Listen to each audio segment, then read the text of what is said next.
एक गर्मियों की रात थी जब शहर की रफ्तार थोड़ी धीमी हो जाती है और हवाओं में एक अजीब सी सुस्ती छा जाती है। निशा अपने अपार्टमेंट की बालकनी में बैठी थी, एक गिलास वाइन हाथ में लिए और आंखों में कुछ अनकहे जज्बात। उसके लंबे काले बाल कंधों पर बिखरे थे और उसने एक हल्का रेशमी गाउन पहन रखा था जो उसकी मुलायम त्वचा से लिपटा हुआ था। वो अकेली नहीं थी। सामने सोफे पर बैठा था आर्यन, वो शख्स जिसने निशा की जिंदगी में फिर से हलचल पैदा की थी। आर्यन और निशा की मुलाकात 3 महीने पहले एक बिजनेस पार्टी में हुई थी।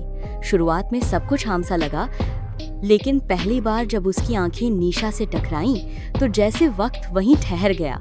निशा ने पहली नजर में ही उसे नोट किया था। लंबा कद, हल्की दाढ़ी और एक गहरी नजर जो किसी की भी परतों के आर पार देख सकती थी। वो बातों में ज्यादा नहीं था, लेकिन उसके खामोश लहजे में कुछ ऐसा था जो निशा को अपनी तरफ खींच रहा था। उस दिन के बाद से उनकी मुलाकातें बढ़ने लगी। शुरुआत कॉफी से हुई, फिर ड्राइव्स, और धीरे धीरे वो मुलाकातें एक दूसरे की बाहों तक पहुंच गईं। निशा ने कभी दोबारा किसी को अपने इतना पास आने नहीं दिया था, लेकिन आर्यन, वो कुछ अलग था। उसकी छुअन में जो गर्मी थी वो निशा की रूह तक उतर जाती। उस रात निशा ने खुद को रोकना नहीं चाहा। आर्यन, निशा ने धीमी आवाज में कहा, क्या तुम जानबूझकर मुझे छूते नहीं हो, या मेरे इशारे तुम्हारे लिए काफी नहीं?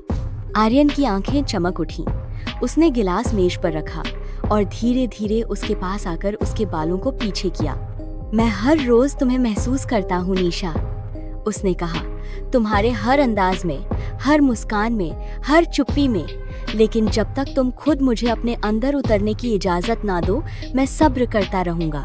निशा ने उसकी गर्दन के पीछे हाथ रखा और उसे अपने पास खींच लिया। उनके होंठ जब पहली बार मिले तो ऐसा लगा जैसे कोई पुरानी अधूरी दुआ पूरी हो रही हो। वो किस सादा नहीं थी, वो एक प्यास थी जो सालों से सूखी थी और अब बारिश की तरह बरस रही थी। आर्यन ने उसे अपनी बाहों में उठाया और बेडरूम की ओर बढ़ा। रास्ते में निशा की आंखें बस उसे देखती रहीं, जैसे हर पल को अपने दिल में कैद कर लेना चाहती हो। उसके बिस्तर पर पहुंचते ही गाउन के बटन धीरे धीरे खुलने लगे। आर्यन की उंगलियां बेहद नरमी से उसकी पीठ को छू रही थीं और उसकी सांसें निशा के गले को छूती हुई नीचे उतर रही थीं। निशा ने आंखें बंद कर लीं। हर स्पर्श, हर आहट एक नई दुनिया खोल रहा था। आर्यन की उंगलियां जब उसकी जांघों पर फिसलती तो उसकी सांसें तेज हो जाती। उसकी छाती की धड़कनें जोर से सुनाई देने लगी। निशा के होठों से धीमी धीमी सिसकियां निकल रही थीं, लेकिन उनमें कोई तकलीफ नहीं थी। वो पूरी तरह से आत्मसमर्पण कर चुकी थी। आर्यन ने उसकी गर्दन को छूमा, फिर उसकी कमर के गिर्द बाहें कस ली। निशा ने उसकी पीठ पर उंगलियों से निशान छोड़ दिए। उनके जिस्म अब एक लय में हिल रहे थे, जैसे 2 संगीत एक साथ किसी राग में ढल गए हों। कमरे में अब सिर्फ 2 जिस्म नहीं थे, वो 2 रूहें थीं, जो एक दूसरे में समा जाना चाहती थीं। आर्यन का बदन गर्म था और निशा का जिस्म उस गर्मी को अपने अंदर खींच रहा था। हर बार जब वो उसे खुद में महसूस करती, तो उसके होठों से एक गहरी सांस निकलती। आर्यन, निशा ने धीमे से कहा, जैसे उसकी रूह पुकार रही हो। हाँ? आर्यन ने उसकी आंखों में देखते हुए पूछा। आज मुझे बस अपना बना लो, पूरी तरह से, जिस्म से नहीं, रूह से। आर्यन ने उसका चेहरा अपने हाथों में लिया और फिर ऐसे चूमा जैसे हर बार पहली बार हो। उस चुंबन में कोई जल्दबाजी नहीं थी, बस एक ठहराव, एक गहराई जो निशा को अंदर तक सुकून दे रही थी। धीरे धीरे रात ढलती रही। चादर के नीचे उनकी सांसें, आहटें और मोहब्बत एक दूसरे में खोती रही।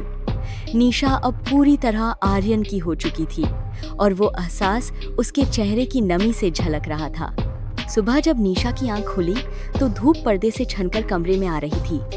आर्यन उसके सीने पर सिर रखे गहरी नींद में था। निशा ने उसके बालों में उंगलियां फिराई और मुस्कुराई। कभी सोचा नहीं था कि कोई मेरे टूटे हुए हिस्सों को इतना सलीके से जोड़ देगा, उसने मन ही मन सोचा। आर्यन ने आंखें खोली, मुस्कुराया और कहा, मैं तुम्हारे टुकड़े नहीं जोड़ रहा निशा, मैं खुद को तुम्हारे साथ जोड़ रहा हूँ। उसके ये शब्द निशा के कानों में ऐसे पड़े जैसे किसी शायर ने दिल से निकली हुई एक नज़्म कह दी हो। वो दिन उनकी कहानी की शुरुआत था। उन्होंने हर रात को एक नई कविता में बदला, कभी बारिश के साथ, कभी धीमे संगीत के साथ, कभी महज खामोशी के साथ। निशा अब सिर्फ एक औरत नहीं थी, वो एक प्रेमिका थी, एक रूह थी जो मोहब्बत में भीग चुकी थी। वो मोहब्बत जिसमें जिस्म भी था और रूह भी, जो आंखों से उतरती थी और उंगलियों के पोरों तक महसूस होती थी, जो हर उस पल में थी जब उनकी सांसें एक दूसरे में उलझ जाती। शायद यही इश्क होता है, न ज़रूरत से ज़्यादा कहने की ख्वाहिश, न बेवजह छूने की मजबूरी, बस एक एहसास जो हर बार पहले से ज़्यादा गहरा होता जाता है। और निशा जानती थी अब वो अकेली नहीं है। उसकी रातें अब ठंडी नहीं, गर्म थीं।